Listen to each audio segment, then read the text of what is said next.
Question number 50. In the portion of a circuit shown, if the heat generated in 5 ohm resistance is 10 calorie per second, then heat generated by 4 ohm resistance in calorie per second is. तो हमको इस question में ये बोला गया है कि एक सर्किट है ऐसे एक सर्किट दिया गया है जिसमें हीट जनरेट हो रही है 5 ओम रेजिस्टेंस के अक्रॉस में कितनी 10 कैलोरी 5 ओम रेजिस्टेंस के अक्रॉस में 10 calorie then heat generated by 4 ohm resistance 4 ohm resistance में कितनी हीट जनरेट होगी ये हमको बताना है कैलोरी पर सेकेंड में। तो अब हमको ये एक सर्किट दे दिया है। सपोज़ ये एक सर्किट है हमारे पास जिसमें 4 ओम का एक रेजिस्टेंस 6 ओम का दोनों सीरीज में लगा हुआ है और एक रेजिस्टेंस यहाँ पर लगा हुआ है। तो रेजिस्टेंस 4 ओम यहाँ पे है और ये 6 ओम है और 5 ओम के अक्रॉस में हमको क्या दे दिया है 10 कैलोरी पर सेकेंड। हमको हीट जनरेटेड कितनी दी है 10 कैलोरी पर सेकेंड, ये हमको गिवन है। तो अब हमको इसमें क्या दे दी है इन्फॉर्मेशन हमको गिवन है। अब हमको 4 ओम के अक्रॉस में क्या निकालनी है हीट जनरेटेड हीट निकालनी है हमको किसके अक्रॉस में 4 ओम के अक्रॉस में। तो अब हम क्या करेंगे सबसे पहले हम क्या जानते हैं ये दोनों किस में है पैरेलल में है। तो पैरेलल में क्या होता है पैरेलल में वोल्टेज सेम होता है V सेम होता है।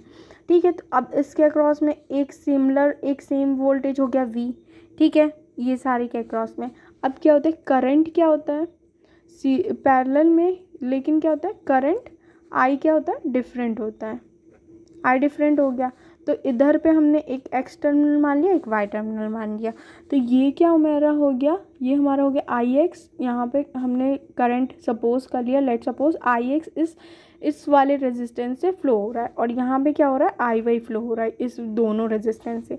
अब हम क्या करेंगे कि बेसिकली हम क्या करेंगे कि अब हमको पता है कि heat is directly proportional to I square X. अब हमको I square R heat is generated directly proportional to I square R. अब हमको क्या होंगे कि अब हमको इसके अक्रॉस में 5 ओम के अक्रॉस में कितनी हीट दी है 10 कैलोरी दी है।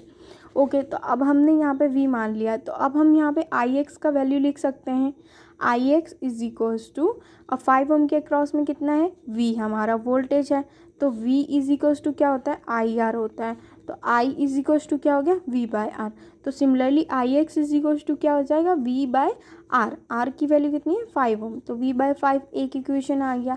अब हमने अगर IY निकालनी है तो अब यहाँ पे ये दोनों किस में रेजिस्टेंस है ये दोनों सीरीज़ में है 4 + 6 4 और 6 सीरीज़ में है। तो ये क्या हो जाएगा इसके अक्रॉस में वोल्टेज तो सेम है V और 4 + 6 तो ये कितना हो जाएगा तो V/10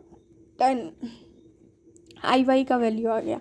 अब हम क्या देख सकते हैं कि हीट जनरेटेड हमको 5 ओम में दी हुई है heat generated in 5 ohm resistance में हमको हीट दी है अपॉन हीट जनरेटेड इन 4 ओम में हमको फाइंड करनी थी क्वेश्चन में जैसे बताया था। तो इक्वल्स टू कि हम क्या करेंगे कि 5 ओम और 4 ओम तो ये हमारा हीट जनरेटेड 5 ओम में कितनी दी हुई है 10 कैलोरीज दी हुई है और इसमें हमको क्या करनी फाइंड करनी। तो हमने H सपोज कर ली। अब हम क्या करेंगे कि हम अब हीट का क्या था I स्क्वायर आर।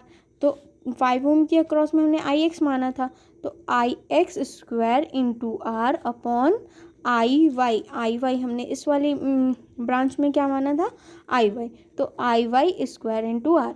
तो अब ये क्या हो जाएगा 10/H is equals to IX की वैल्यू कितनी थी V/5 तो V/5 का whole square into R upon V/10 का होल स्क्वायर। IY क्या था V/10 का whole square into R. R की वैल्यू हमारी कितनी है आर हमारा किसमें 5 ओम तो 5 और ये कितना है हमारा 4 ओम तो 4। तो अब हम इसको सॉल्व कर लेंगे तो H इज इक्वल्स टू हमारा क्या आ जाएगा 10 into V square upon 100 into 4 upon क्या आ जाएगा V स्क्वायर अपॉन 25 इंटू 5। तो ये क्या हो जाएगा 10 ये कैंसिल हो जाएगा। अब हमारा क्या हो जाएगा 2 2 = 4 एंड 2 5 = 10 5 5 = 25। अब ये हमारा क्या होगा ऊपर में 2/5 बचा हुआ है। अब इसको हम लेके जाएंगे तो ये 5 हो जाएगा, तो 5 5 कैंसिल, तो सो एच का वैल्यू हमारा आ जाएगा H is equals to 2 calorie per second. Answer कितना इजी था।